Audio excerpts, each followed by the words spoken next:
Hi, my name's Jackie and I have an 11-year-old daughter with level 1 autism and anxiety and a 6-year-old with level 2 autism and ADHD. For any researchers who might be watching, I'll just say up front that I'd like you to consider some traditional Chinese remedies for a condition that they call damp, specifically mushrooms like Fu Ling and Fu Shen. And again, I'll put a link below to a spreadsheet of the herbs that we've been using with my daughter. It's important to note that I'm not medically trained and I don't pretend to have all the answers, so my family is still on its journey, but I do want to open up a general conversation with this video because whenever I've spoken to other parents and allied health professionals, the angle on autism has been fairly narrow and predictable. And like all families, I'm keen to hear what's worked for them on their autistic journey and what hasn't worked, so for that alone I thought I'd make this video. There will be 3 parts to the video after this introduction. The first part gives some context to my family's journey with autism. The next part offers a paradigm shift in how autism is commonly conceived and discussed. In particular, it looks at the role of a neurotransmitter called GABA for short. And the last section describes an experiment that my daughter has been on for the past 6 months using traditional Chinese herbs to significantly reduce her autistic traits. I'll note the timestamps for each section in the description below if you want to jump ahead. In this section, I'll describe my family's journey with autism, which may not be relevant to some of you watching, so please do jump ahead to the next section if that's what you want. The word spectrum is part of the ASD title, and it's been interesting to have both and a daughter on that spectrum because they're really quite different, and that's allowed me to see where their autistic similarities lie. Mine never exhibited much anxiety as an infant or toddler, but my daughter did right from the get-go. She was hyper-aware of everything from the minute she was born and very clingy. She hit her milestones either early or on time. She spoke fluently and clearly as a toddler and used baby sign language before she was verbal. She had a great belly laugh, but her emotional dysregulation seemed really out of step with her cognitive ability. So there were 3 distinct versions to my kid as she grew older. There was what I considered to be the normal one, who she was when she was really at ease. That one was warm and reasonable with a great sense of humour, albeit a dark humour. Then there was the overwhelmed one, who was absolutely crippled with anxiety and couldn't speak to people outside of family. The last one was extremely angry, inconsiderate, inflexible, unreasonable, and spoke with a shout. I now know that high-functioning autistic females are difficult to pick and often don't get diagnosed until they're adults because they learn to act appropriately in public, usually by being the withdrawn and shy version of themselves. People like her teachers and distant family members never saw all sides to my daughter, so they were surprised when she was finally diagnosed with autism at the age of 9. When she was 8.5, starting grade 3 in Australia, her peers were becoming socially more sophisticated. By that stage, my kid had developed a special interest in Harry Potter and would somehow find a way to reference that world in every other sentence. She also developed OCD traits around toileting, even though she'd been out of nappies since the age of 2 and had never had any toileting accidents. At the age of 8, she started returning to the toilet several times in quick succession before leaving the house, every time. And sometimes she'd put toilet paper in her knickers for the day, just in case. She also wrote detailed daily routines that allotted short breaks for the toilet and brushing her teeth. She sometimes referenced or spoke with an imaginary friend. Occasionally, she wouldn't get under her bedsheets at night because that would mess them up. And she'd freak out if I sat on the bedsheets to say goodnight because they just had to be perfect. She developed eczema on her arms and legs, which lasted for months. And by far the worst times in grade 3 were when she was mentally tormented for no apparent reason. Her face and body would contort, and she'd cry in agony because the world was just too noisy for her. When I tried to unpack things with her, it didn't seem that those moments were caused by something specific, like a friendship issue or trauma. It seemed to be coming only from the mental state in and of itself. She was completely overwhelmed and unable to explain what she was feeling other than she didn't want to be here, which psychologists later described as suicidal ideation. And speaking of psychologists, We had to wait 6 months to see one, 9 months to see a paediatrician, and 18 months to see a psychiatrist. Unsurprisingly, my kid lost a few friends in grade 3. They were too young to understand what was going on with her, and even we fully didn't understand it at that stage because we didn't yet have a diagnosis. She had become very rigid in her playing style. For example, one of her friends had said she would play a particular game during the second break on the next day at school. And when she didn't, my kid fairly aggressively accused her of being a liar because she was taking things literally. She was also missing important body language cues and sometimes talked too loudly or inappropriately. Sometimes she talked to herself. She could get angry very suddenly, and on the flip side, she could freeze up and tremble in fear, especially in really noisy situations like a school sports carnival. I'd been pondering autism for a while and had had her name on a waitlist for a screening test at Tony Attwood's clinic. Tony Attwood is a renowned psychologist who describes how girls mask their autism, and he also notes how prone autistic people can be to negativity. You can find his videos online if you're interested. While waiting for that screening test, my kid finally started seeing a clinical psychologist who agreed that autism was likely. And then the test became available. It's called an ADOS test, ADOS, and at the time it cost about $2,000. I hear it's now around $3,000, which is quite sad for families who can't afford it but are looking for answers. The test gives 2 scores, one for social reciprocity and one for rigidity. My kid scored level 1 out of 3 on both scores, which means she has high-functioning autism. I will revisit what those scores mean in the next section of this video. I'd like to finish this section by listing the things that have helped our daughter over the past 2 to 3 years. Firstly, she started a serotonin medication, also known as an SSRI, called Zoloft. She began with a low dose at the end of grade 3 and eventually moved to 100 milligrams at the end of grade 4, which was a game changer. Before that, if a school teacher or swimming coach was going to be away, that would cause a panic attack. And I could never just drop her off at the swimming pool and drive away to return later, even if everything was going to plan. If we asked friends for dinner, she could barely say hello because she was so anxious. She couldn't practice her musical instrument in front of her dad, who was kind and patient, because she was scared about making mistakes. And for the same reason, she would freeze up when it came to starting maths homework, even though she's not bad at maths.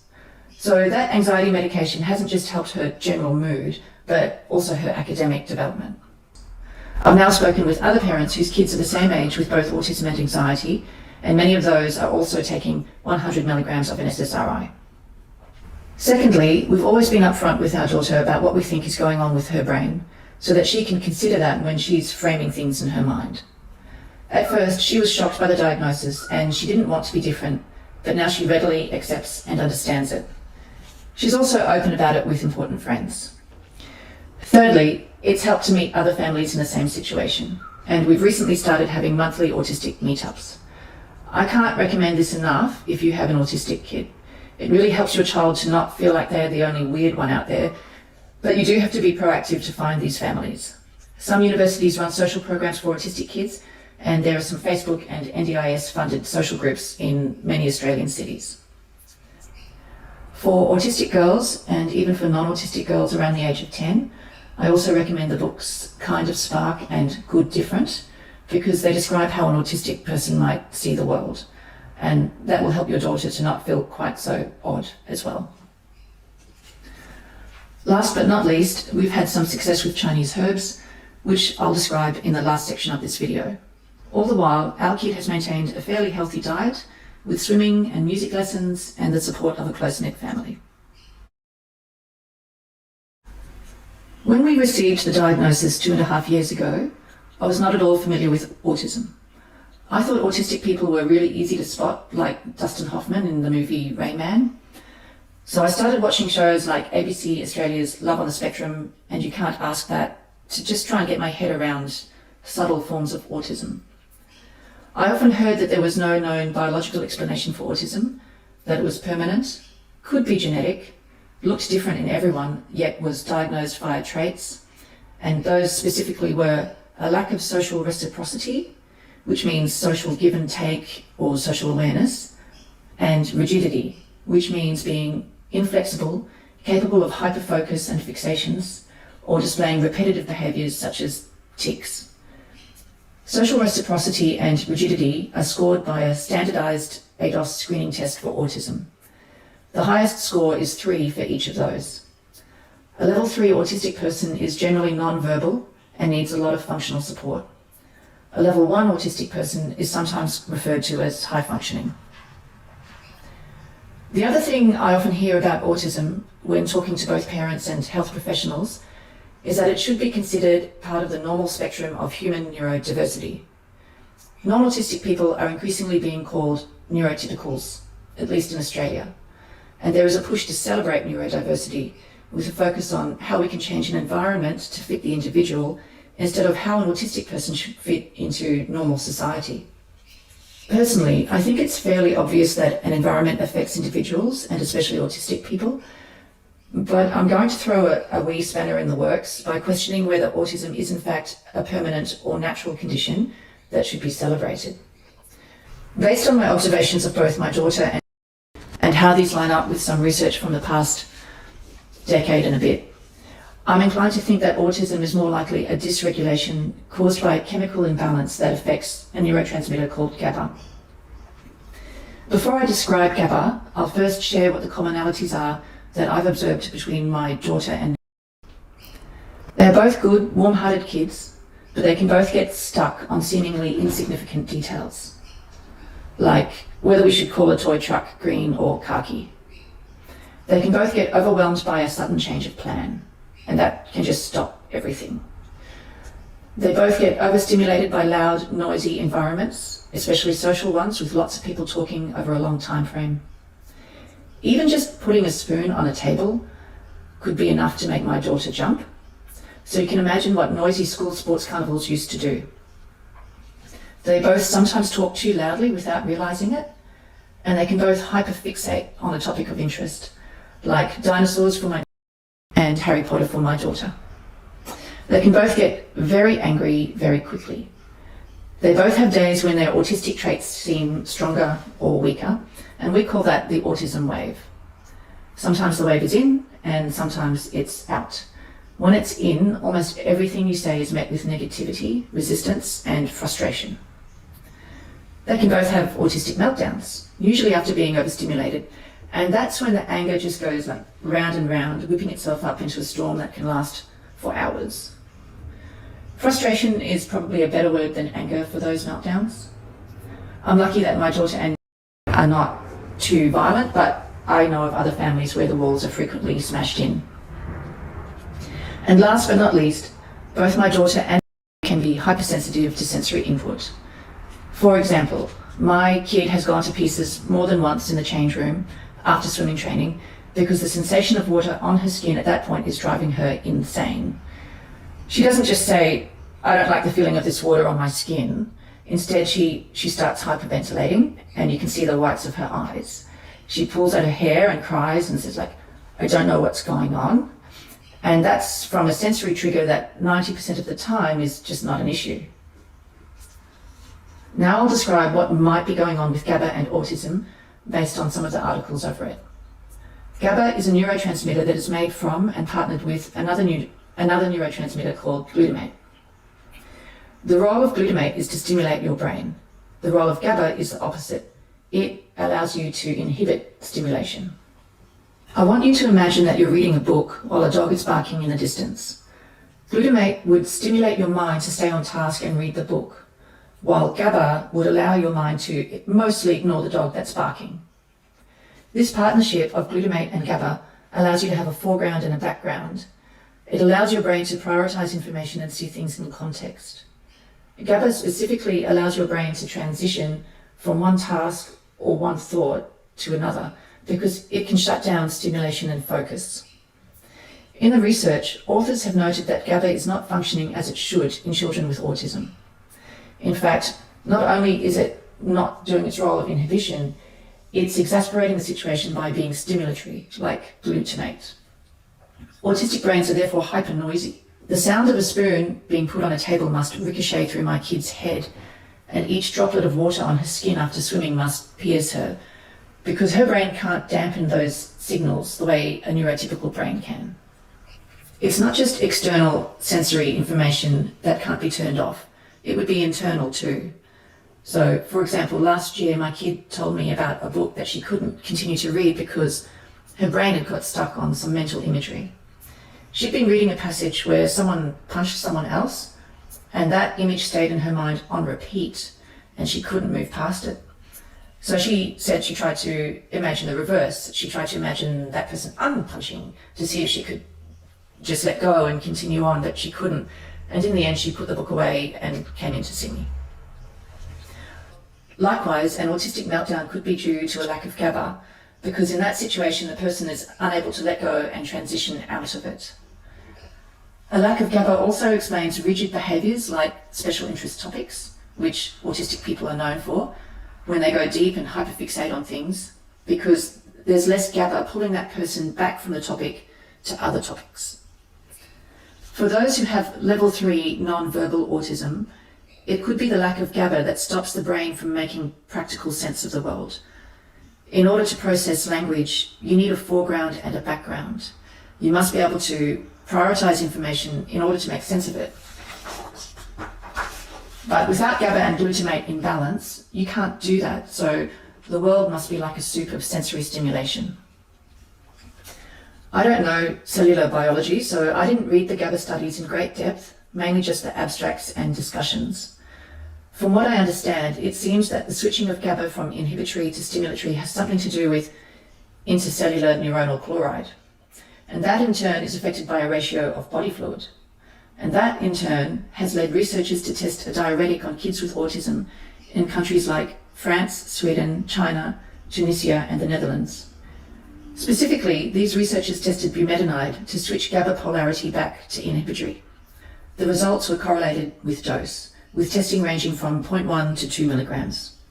Autistic symptoms resumed after the medication was stopped.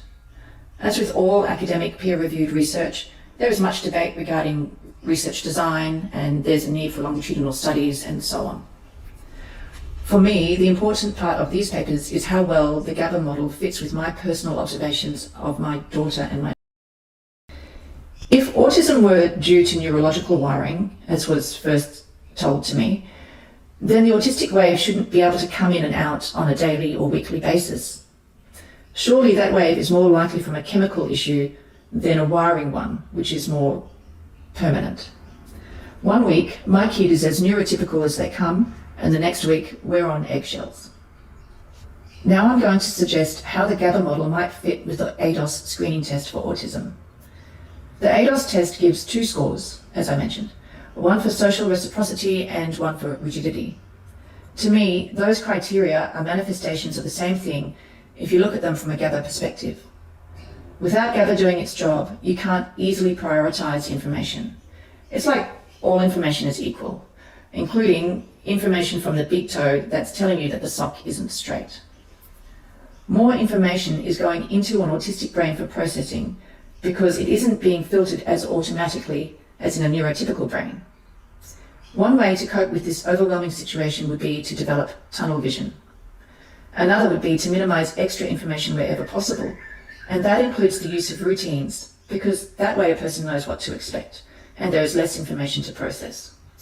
In other words, rigidity reduces information, and it's a practical response for an overwhelmed brain. As for social reciprocity, there's an awful lot going on in social dynamics, such as with the voice, body position, possibly pheromones, and a choice of words. Again, an autistic brain not only has to contend with all of that information, but also with the information from the big toe about the sock, and maybe a person's dangly earrings that keep catching the light. An autistic person can't easily deprioritize information about the toe or earrings the way a neurotypical person can. And again, one way to cope with this would be to develop tunnel vision.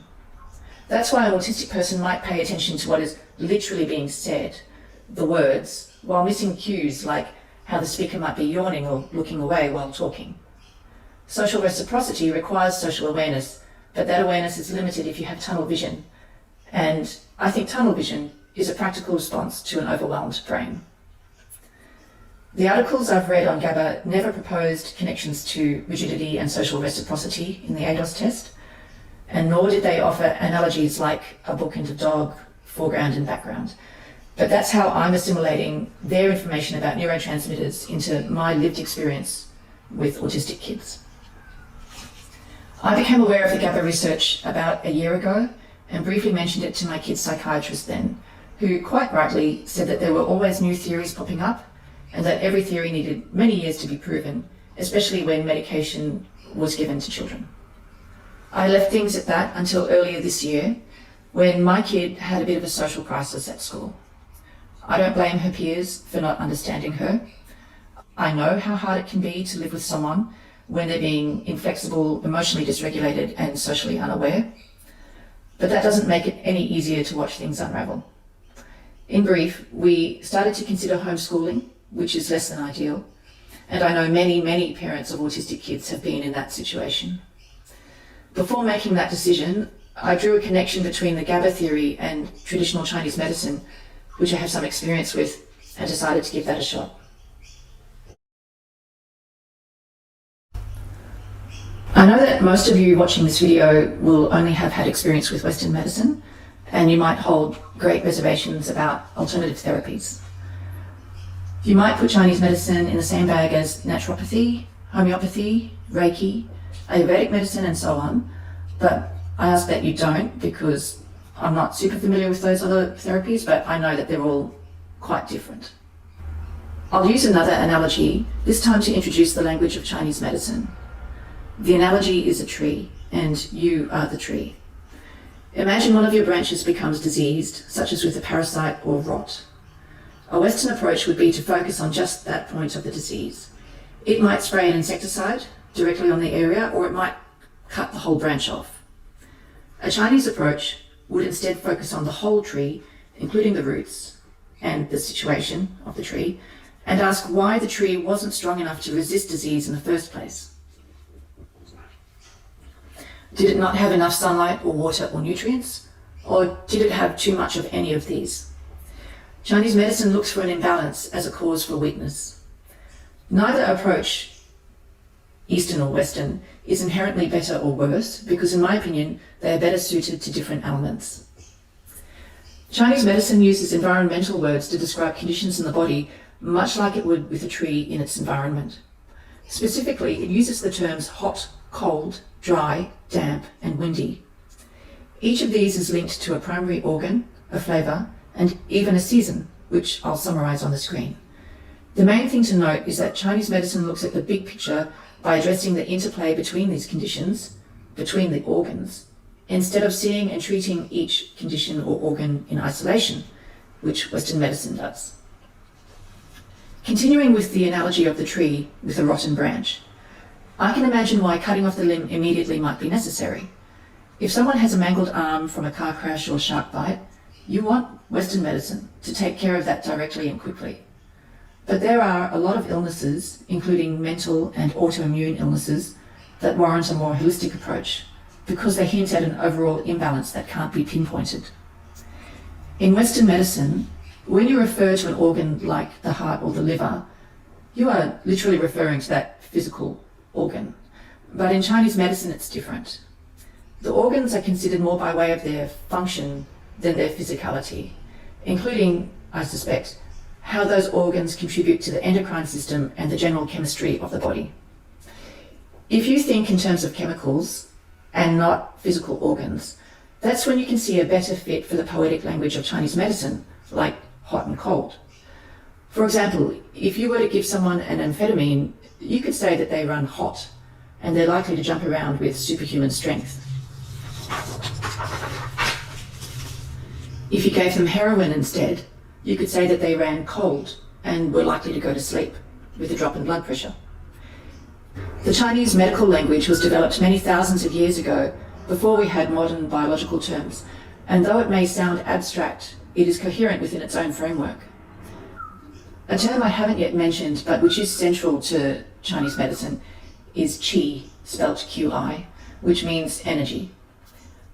I'm not going to mention that again, because if I start talking about the energy of things, that's when things start sounding a bit similar to Reiki and homeopathy. So I'd rather leave qi in the same bag as quantum mechanics and just not go there in general conversation. Instead, I'd rather propose mechanisms for how Chinese medicine works from a Western point of view. Traditional Chinese practitioners may not like that, but to you guys, I want you to know that I'm not trying to devalue the Chinese model. Its method of seeing and diagnosing the body is still very unique. In fact, many Westerners would be surprised to know that much of a diagnosis in Chinese medicine comes only from feeling the pulse at 3 points and at 3 depths on each wrist, and also by looking at the tongue. However, I do like coherence, and maybe because I've grown up with a Chinese side and an English side, I try to see how these things can fit together. Of the 2 main methods of treatment in Chinese medicine, acupuncture and herbs, acupuncture is probably the most well known by Westerners, but traditionally it was secondary to herbs. My suspicion is that acupuncture stimulates the endocrine system via nerve pathways. I haven't used acupuncture much, so that's as much as I'm going to say about it. And again, I'm not going to bring qi into the discussion. The herbal approach is clearly pharmacological. It seems to have a much longer lasting impact than Western medicines. For example, if my kid misses just 1 dose of her daily serotonin medication, the impact is seen the next morning. In comparison, the impact from Chinese herbs is slower to build up, generally weeks, and slower to disappear, generally months or longer. One possible explanation for why Chinese herbs have a slower but more sustained impact is that their method of action might be via the rebalancing of gut microbes, gut bacteria, and so on. That then would tie into a theory that's been circulating in the Western research community for longer than the GABA theory, which is that a possible explanation for an increase in autism in our generations, aside from better diagnostic tools, is that modern societies have drastically changed their gut flora. I don't want to get any further into that conversation, but if you're interested, you could look up a documentary out of Canada from 2011 called The Autism Enigma. Now that I've described how Chinese medicine works, I'll describe our daughter's experience with it. We started seeing a psychiatrist about a year ago, which was at the end of grade 4 for her, because schooling in Australia follows the calendar year. By the start of this year, so the start of grade 5 in 2023, she had increased her SSRI medicine to 100 milligrams, and she seemed happier than before. She appeared to have a close group of friends again, and she looked forward to school every day. Unfortunately, that was relatively short-lived, and by the start of term 2, there'd been social upheavals. She was being blatantly excluded by her friends and almost everyone else in her year group. Her school has 2 breaks a day, lunch breaks, and during each of those, she would go to the library by herself, day after day, week after week. In situations like that, I see 3 factors at play. There is the autism itself, which means that when her wave is in, she's prone to being emotionally dysregulated, negative and inflexible, with poor awareness of body language. But then there are also the normal cognitive processes of self-development, like self-image, self-esteem, and a learned expectation of how others will respond to you. Obviously, that compounds things. And lastly, there is something beyond her control, which is social stigma. So even if her wave wasn't in, and she thought well of herself, social stigma has a life of its own. A level 2 or 3 autistic kid may not be aware of their social standing enough to be affected by it, but a level 1 girl is very much aware. My kid's main way of coping with term 2 was to retreat heavily into audiobooks, from the minute she woke up to the minute she fell asleep. By now, Harry Potter had gone and her series of choice was Wings of Fire, which she'd listened to on repeat. In her own words, audiobooks were her way of escaping from reality. She didn't cry much during this period, but neither did she smile much. I describe her as stoically numb most of the time, and I recall her saying, "I'm okay, Mum. They set aside a computer for me in the library, but I will need a friend eventually."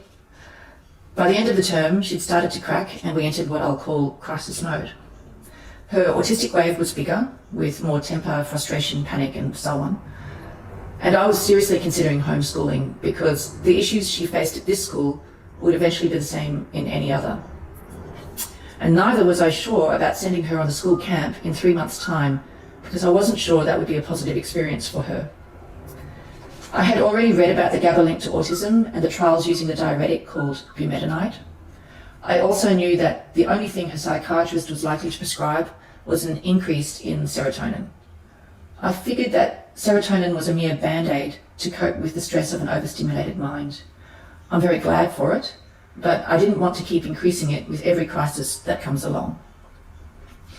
That's when I decided to try Chinese medicine, because I know that Chinese medicine treats what it calls damp in the body. In fact, its approach to damp is quite nuanced, because there can be hot damp, cold damp, upper, middle, and lower damp. This last point might be relevant because my kid looked like she was damp in the upper and middle parts of her body and not the lower. What I mean by that is that the upper and middle parts of her torso appeared distended compared to her lower half. She'd been swimming for 3 hours a week in a squad for 6 months at that point, and we hardly ever eat junk food, yet her physique never changed. That kind of distension with low muscle tone that bruises easily fits with the picture of spleen disharmony in Chinese medicine. And the condition that the spleen is most prone to is dampness. By the way, the Chinese perceive this function of the spleen differently to what Western medicine does. It's more one to do with digestion, like the stomach would be seen in Western medicine. Dampness in the spleen is often due to the kidneys not functioning well in their role of water metabolism, usually because the kidneys are cold and depleted. And for the record, the adrenal glands are functionally considered to be part of the kidneys in Chinese medicine. So when they refer to the kidneys, they're also referring to adrenal functions. One of the main roles of the spleen in Chinese medicine is to digest food. It separates the pure essences from the turbid ones. It sends the pure ones up to the lungs and the turbid ones down. The middle part of the torso, known as the middle jiao, where the spleen is like a boiling pot that receives food, with steam rising up into the upper jiao and a fire burning in the lower jiao where the kidneys are. If the fire doesn't burn enough, then the essences will not be separated by the spleen and things will get stuck, which leads to rotting, which leads to heat, which leads to anger and problems with the liver and heart. You don't need to buy into any of that. You just need to know that these Chinese herbs have impacted my daughter in a positive and potentially life-changing way. And you need to know that the herbs she's been on have mainly acted as a diuretic. So they are doing the role of Bumetanide in the GABA trials. And I'm hopeful that the impact will be longer lasting. I'll put a link in the description below to a spreadsheet with the names of all the herbs she's been on since starting. You can look up a description of those herbs on websites such as American Dragon. I'd like to point out that fungi have always been in her herbal recipes. Their main role is to clear damp. In case you weren't aware, fungi can be medically very potent, as illustrated by penicillin and psilocybin. If anyone is interested in fungi, I recommend a documentary called Fantastic Fungi, which is on Netflix. Although I'm singling out the fungi Fu Ling and Fu Shen, my Chinese doctor would be appalled to imagine taking just 1 or 2 herbs in isolation. He says that herbal recipes work in unison because the herbs interact with each other. You will recall that Chinese medicine does not treat just one organ at a time, but the interplay between the organs. So some herbs are for one organ and some herbs are for another. Also, he would absolutely hate the idea of standardizing one herbal recipe for one condition, because the Chinese approach each person's condition on an individual basis. They tailor the herbal recipe after reading each individual's pulse, and even though several people may have similar symptoms, the specifics of how their organs are interacting will be nuanced, and that will affect the herbal recipe. I respect where my Chinese doctor is coming from, but I also know that not everyone has the time, money, or access to a reputable Chinese doctor, and that's why I'm putting this information out there for further research.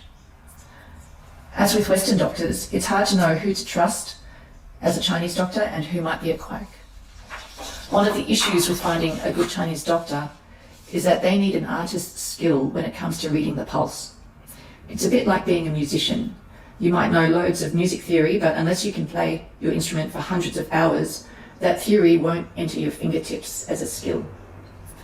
I have some history with my Chinese doctor, so I already had faith in his skills. He's now 80 years old and trained in Hong Kong under the old style of master and apprentice. Until COVID in 2020, He used to return to Hong Kong to give master workshops, and by chance I've heard friends of friends who are acupuncturists refer to him as being famous in Chinese medicine. He's very old school. You can't make an appointment. You have to turn up to write your name on a list and then patiently wait your turn. He doesn't use a computer and relies on an old school filing system, and his wife handles the herbs out the front. When he read my kid's pulse, he agreed that she was very damp, with resulting emotional problems. Being damp means being stuck, and he really stressed the need for her to get out and socially engaged. He encouraged her to play music and to dance and to join sporting groups. The worst thing for her was to sit at home on her own inside. He also advised her not to eat any spicy yang foods, such as chili. I know that my doctor doesn't usually prescribe herbal tea for children because it often tastes bitter and most kids will refuse it. Instead, he prefers to offer prefabricated herbal pills for children, but both he and I know how inferior those are to boiling herbs directly. He was doubtful that my kid would stick it out with the tea, but I convinced him it was worth a try, and we've both been happy with the result. The herbs aren't cheap, at $200 Australian per visit, which is just a bit less than a visit to a psychologist. A batch of herbs consists of 6 packages. One package makes 2 cups of tea, and you drink 1 cup per day. So that's almost 2 weeks worth of herbs if you factor in a rest day in the middle. I stretch my herbs further. Instead of one package making 2 cups, I make 3. I freeze 2 cups for the days ahead. That means that a batch lasts us about a month, because often life gets in the way and my daughter doesn't always drink tea every day. Or sometimes we will finish within 3 weeks, but then wait a week until we return to see the Chinese doctor.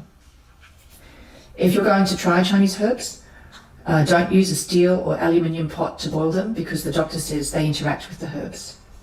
Cast iron or ceramic pots are fine. I once poured my own herbal medicine for my lungs into an insulated metal water bottle.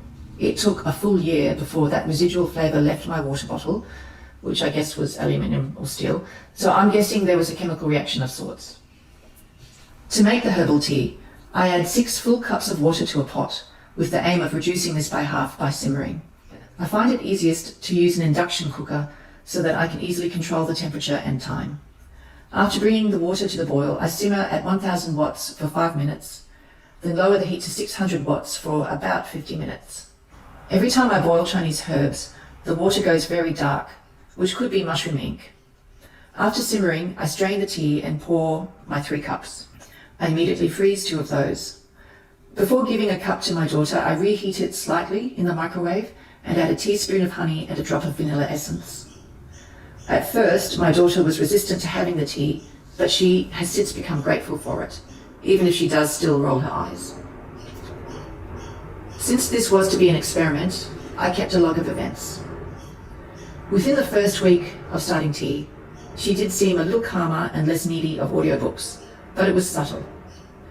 Then something happened 8 days after starting the herbs that really caught the attention of myself and her father. It was in the evening, about half an hour after finishing her tea, and she started acting as if she'd taken ecstasy at a rave. She was dancing, singing, and jumping on her bed, having a great time. She seemed deliriously happy, which was refreshing but also unnerving. It triggered a memory in me from a parent I once knew who works as a pharmacist. That parent suggested that Chinese herbs could be laced with steroids. On the one hand, I found that comment to be xenophobic, but on the other hand, no question is invalid. In defense of Chinese herbs, which I've been on for my lungs, I've been also on steroids, specifically prednisone, for my lungs, so I can compare the two. Prednisone has a very obvious impact. It's either on or off. The Chinese herbs, again, take longer to work, and their effect is not just immediately on and off. So I don't think there's steroids in the herbs. However, coming back to my kid who was dancing and singing with her arms in the air, it's no wonder that that conversation came to mind. My kid has never repeated that behaviour, so a steroid explanation is unlikely. Instead, I wonder if it was relief that she was experiencing. If I had had a seriously noisy head all my life, because GABA wasn't doing its job, and then for the first time I experienced a significant reduction in that noise, then I'd probably dance with joy as well. Her serotonin medication, never had that effect.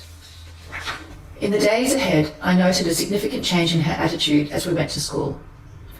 We often run late in the mornings, and for a kid with anxiety and OCD tendencies, that would really stress her out. But about a week after starting the herbs, she became unfazed by this. In fact, if my second kid, who's kind of Teflon, if she complained about it, then my autistic kid started to calm her down, saying, "It's not a big deal, we can just call the office." On June 16th, which was still less than 2 weeks after starting the tea, I noted that there was a loud crash when a stool fell on the floor next to my kid in the kitchen. The interesting thing is that my kid was completely unmoved by it, did not flinch. We finished that first batch of herbs and went away for the school holidays. Some of her autistic traits resumed in that 2-week time frame, namely a lack of consideration for others due to inflexibility and irritability, and general frustration. She started her second batch of herbs after we came home and became much calmer and happier again. In fact, I often found her humming to herself, and that humming lasted for several weeks.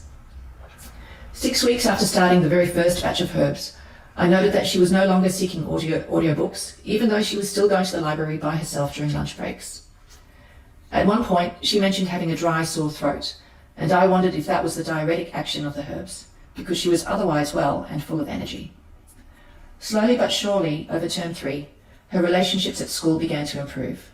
She developed a new best friend and significantly reduced the social stigma from past friends. Things improved so much that by the end of term 3, I was happy for her to go on school camp, which was a positive experience. We are now at the end of term 4 and have had 6 batches of herbs over 6 months. At the start of this term, my kid was chosen as man of the match for her football game, which is totally amazing for a kid who used to hang back with her arms crossed and a dark scowl on her face. The way she told me about it was really upbeat and nonchalant, and I was like, who is this kid? The 100 milligrams of Zoloft, though helpful, never had that same effect. I've also compared notes with one of the teachers at the school who used to be my kid's teacher for 2 years running in grades 2 and 3. My kid really likes this teacher and would regularly seek her out on difficult days for a hug at lunchtimes. Anyway, this teacher has told me that she's seen a huge change in my kid and that my kid hardly ever seeks her out for a hug at lunchtimes anymore because she's not freaking out over little things. That's really encouraging to hear. And my parents, who see my kid about once a fortnight, have also given the same kind of feedback. Having said that, my kid does still get autistic waves. They're not anywhere as frequent or as intense, and they're more obvious to pick now because they aren't so generalized. Even though she still has some autistic traits, she is significantly happier and mostly neurotypical. She has returned to audiobooks, but that's more for their enjoyment than desperate escapism. For all I know, another curveball could be around the corner for us, but for now we're happy that Chinese herbs have significantly helped our daughter, and I wanted to share that information with you, as well as the information about GABA. My is not yet old enough to stomach a bitter herbal tea, but if our Chinese doctor is still working in a few years' time, then that's another part to this experiment that I will be interested in, and if I'm able to, I'll make a video at that point too. That's the end of the video. Thanks for watching.